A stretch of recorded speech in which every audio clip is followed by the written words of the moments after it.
So here we have the Toyota Yaris Hybrid Automatic on a 68 plate. I'm going to start off by showing you around the outside of the car, and then we'll hop in and run through some controls on the inside. But from the outside you can see it's a 5-door car with alloy wheels and tinted windows. Let's start off inside the boot and then work our way around the rest of the car from there. As we approach the boot, you can see there's plenty of space along with that 60/40 split folding rear seat should you wish to increase that space even further. Okay, so we're just going to work our way back round to the front of the car, and then we'll hop in and run through some controls on the inside. But now that we've done a full circle of it, you can see it's in excellent condition the whole way round. Just briefly before we climb in, I think as well we're seeing the interior from this exterior point of view. There's plenty to run through on the dashboard, so let's hop in and we'll do that right now.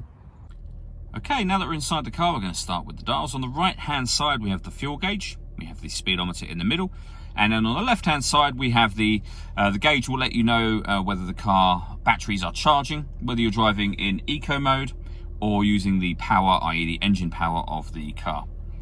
Also in the middle you can see the total miles of this car, which are 10,209. It's also worth pointing out that we've done a full video on exactly how this hybrid Yaris works. You can see that on both our website and on our Facebook page. And actually, coincidentally enough, just as I've been talking, the batteries have kicked in and the engine has come off, and you can see now it's in the bottom right, it shows ready and EV. The EV just shows that you're using the electric mode, and ready is just letting you know that the car is ready to drive, even though you can't hear the sound of an engine.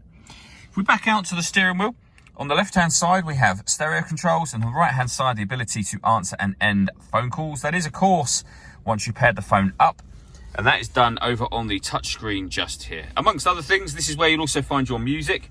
This car has AM, FM and DAB radio, as well as Bluetooth audio, so you can stream your music wirelessly. It has iPod input and standard USB input as well. On top of that, if I pop the car into reverse, it has a full colour reversing camera with guidelines showing you what direction the car is headed in relation to the image that you see on the screen. So it does make it very easy to park this car. Working our way down from there, we have dual zone climate control, so you can adjust the passenger temperature, the driver temperature, the fan speed up, and of course down from here. You can determine where you'd like the air to be distributed. When you're happy with those settings, this button turns the air conditioning on, so it's on at the moment actually, off, or back on again, or you can hit auto, and the car will now maintain the temperatures you've asked for by taking full control of the fan speed for you. You can hear it doing that now, and you can override that at any point in time you wish to. Below that we have a 12-volt charging socket, and in here the auxiliary and USB inputs for your music connections, the fully automatic gearbox, and then down here we can turn off the traction control. We can force the car into electric mode if it has enough charge, or put the car in eco mode by hitting that button. All that leaves me to say is thank you for taking the time to watch this video.